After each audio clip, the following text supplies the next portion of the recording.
देखिए class 10th का 5th chapter जो है एपी अर्थमेटिक प्रोग्रेशन का क्वेश्चन है। क्वेश्चन क्या है कि if the third term and ninth term of an AP are 4 and -8 respectively which term of this AP is 0।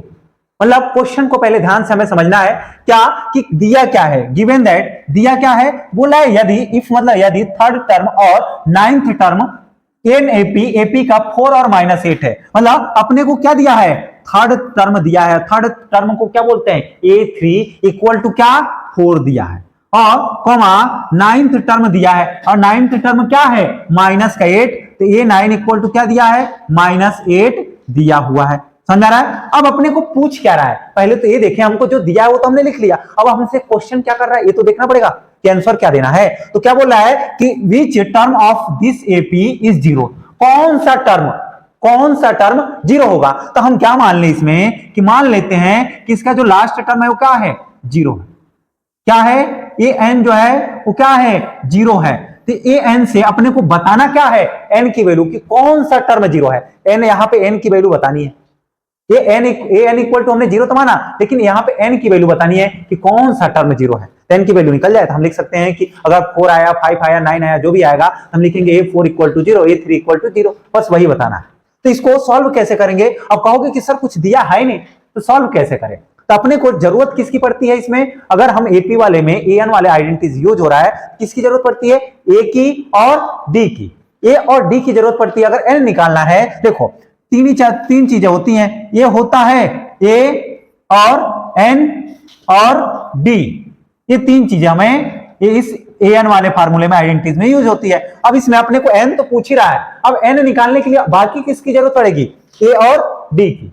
बाकी किसकी जरूरत पड़ेगी, ए और डी की। ए और डी कहां से निकालेंगे इस क्वेश्चन में, अब ध्यान से देखना, ए डी हम कहां से फाइंड कर रहे हैं। अब देखना इधर ध्यान से, जो दिया है उसी से तो लाएंगे, ए और डी कहां से लाएंगे, जो हमें गिवन है उसी से फाइंड करेंगे। कैसे, देखो हम यहां पे लिख ही सकते हैं, क्या लिख सकते हैं कि देखना A3 इक्वल टू 4 है, तो A3 को क्या लिख सकता हूं, A प्लस 2D लिख सकता हूं कि नहीं, क्योंकि हमारा A3 का फार्मूला होता है A ब्रैकेट में n-1 इंटू डी। समझना ध्यान से, A प्लस ब्रैकेट में n-1 into D equal to अपने को क्या दिया है। अब यहां पे समझना कि ये देखो n की वैल्यू 3 हो जाएगी, इक्वल टू हम लिखेंगे 4, है ना। क्यों, क्योंकि ए हमको नहीं पता, प्लस n पता है, कौन सा टर्म, थर्ड वाला टर्म, तो n की जगह पे 3 - 1 ब्रैकेट में इंटू डी इक्वल टू 4, तो a plus 2d, 3 - 1 2, a plus 2d equal to 4। हम डायरेक्ट यही लिख रहे थे, a plus 2d equal two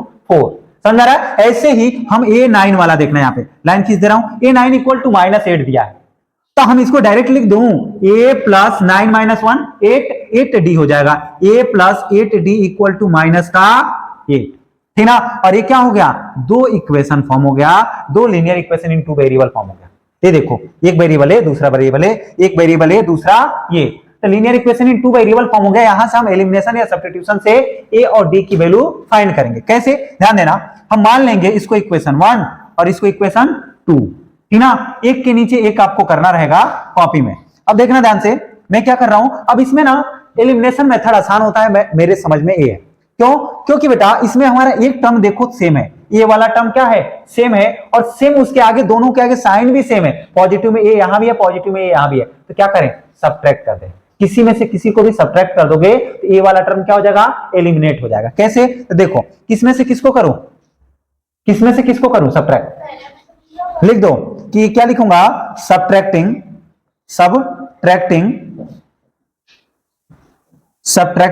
equation 2 from 1।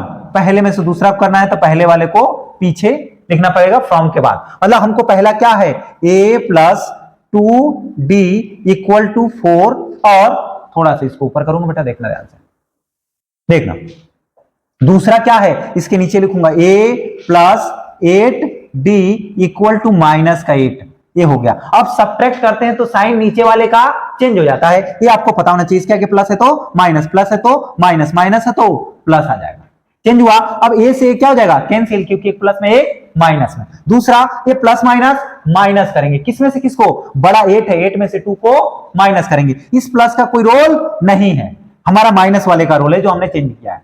ठीक, तो 8 में से 2 गया 6d।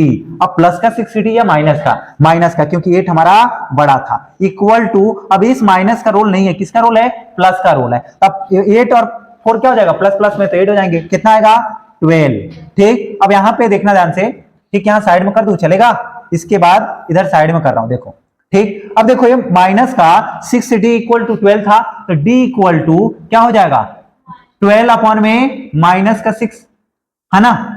लिख दू, चल जाएगा ना, कोई दिक्कत तो नहीं है। अब देखो 6 1 जा 6, 6 2 जा 12। अब बेटा गलती कहां पे होती है? बहुत सारे बच्चे माइनस का 1 नीचे था, इसको 2 पॉजिटिव में कर देते हैं, तो वहां दिक्कत आ जाएगी। ये आंसर क्या आएगा? माइनस का 2 आएगा, ठीक ना? क्योंकि हमारा इन दोनों में से कोई अगर नेगेटिव भी है तो आंसर हमारा किस में आएगा? नेगेटिव में। अगर दोनों नेगेटिव में होते तो पॉजिटिव में आता। अब डी की वैल्यू हमको निकल गई। डी की वैल्यू किसी भी इक्वेशन में पुट करके किसको वैल्यू निकालेंगे? ए की वैल्यू निकालेंगे। कैसे? किस में पुट करूं? इक्वेशन 1 में। Putting the value of D in equation 1, putting the value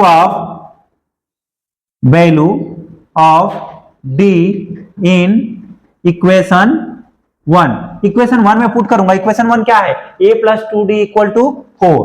a plus 2d equal to 4। एक d की वैल्यू पुट करना है, तो a प्लस 2 इंटू डी की वैल्यू कितनी है बेटा? माइनस का 2 इक्वल टू 4। ठीक, अब देखना ध्यान से ऊपर देखो यार। अब a प्लस 2 2 जा 4 माइनस का 4 होगा बेटा, ब्रैकेट में लिख देंगे क्योंकि आगे उसके प्लस है, इक्वल टू 4।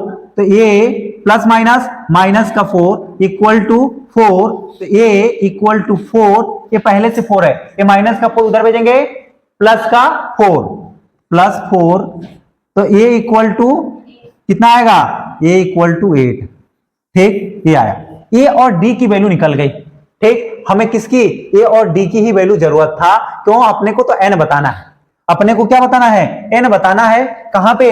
यहां पे हमको बताना है कि कौन सा टर्म जो है वो 0 है। तो हमने मान लिया कि हमारा an वाला टर्म क्या है? लास्ट टर्म हमारा 0 है। तो लास्ट टर्म मतलब an के फार्मूले में हम वैल्यूज को पुट करूंगा। देखना ध्यान से, क्या करूंगा? इसके नीचे कर रहा हूं, देखना ध्यान से। आप लोग प्रॉपर एक लाइन से नीचे करते हुए चलना। क्वेश्चन बेटा सॉल्यूशन बड़ा होता है लेकिन टफ नहीं होता है। एलिमिनेशन मेथड, 2 इक्वेशन बनाना होता है, उसके बाद एलिमिनेशन मेथड या सब्स्टिट्यूशन अप्लाई करना होता है और उससे फिर हमारा आंसर निकल जाएगा। कैसे? देखो हमने क्या माना था कि ए एन इक्वल टू 0, और ए एन का फार्मूला क्या होता है बेटी? ए एन का फार्मूला क्या होता है? हाँ देखो, ए प्लस ब्रैकेट में n minus 1 into D equal to 0। अब हमने यहां पे वैल्यू पुट करेंगे किसकी? ए और डी की। ठीक, क्योंकि एन हमें निकालना है। तो ए की वैल्यू कितनी आई थी? 8 प्लस एन की वैल्यू निकालनी है, छोड़ दो एन माइनस 1। डी की वैल्यू बेटा माइनस का 2 था बेटा, यहां ब्रैकेट में लिखना पड़ेगा माइनस का 2 इक्वल टू 0। अब ध्यान से समझना, ये 8 पॉजिटिव में मैं डायरेक्ट उधर भेजूंगा, ठीक ना? पहले इसको नहीं सॉल्व करूंगा, मैं इसको 8 को उधर भेजूंगा। और क्या लिखूंगा? देखो अब बचेगा यही, ये तो खत्म। यहां ब्रैकेट में लिखूंगा एन माइनस 1 इंटू ब्रैकेट में ही लिख देता हूं माइनस 2 इक्वल टू 8 पॉजिटिव में माइनस का 8। अब देखना ध्यान से मैं क्या करने वाला हूं, फिर भी मैं मल्टीप्लाई नहीं करूंगा। क्या करूंगा? इसके साथ ही 2 माइनस का 2 मल्टीप्लाई में, उधर जाके डिवाइड में माइनस के साथ, तो एन माइनस का 1 इक्वल टू माइनस का 8, नीचे चला जाएगा माइनस का 2। समझ रहा है? ये माइनस से माइनस कैंसिल, ठीक ना? माइनस से माइनस कैंसिल। अब क्या करेंगे?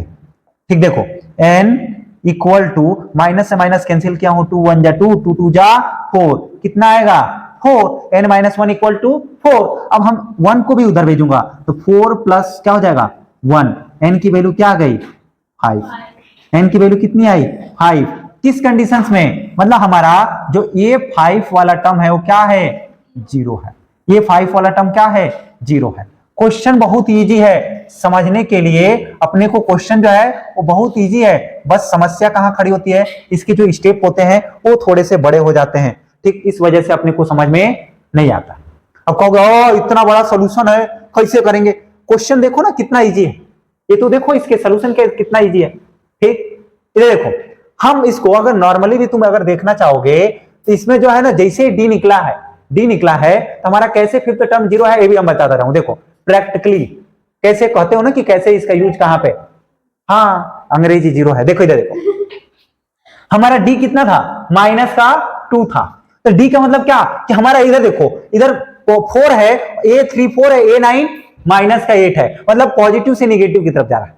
तो हमारा 4 में से कितना घटता जाएगा, 2 क्या हो रहा है, घट रहा है। 2 क्या हो रहा है, -2d था ना, मतलब 2 क्या हो रहा है, घटता चला जा रहा है। तो ये 3 वाला हमारा क्या था, 4 था, तो हमारा फोर्थ टर्म क्या होता है, ये 4 क्या होता, 2 हो जाता।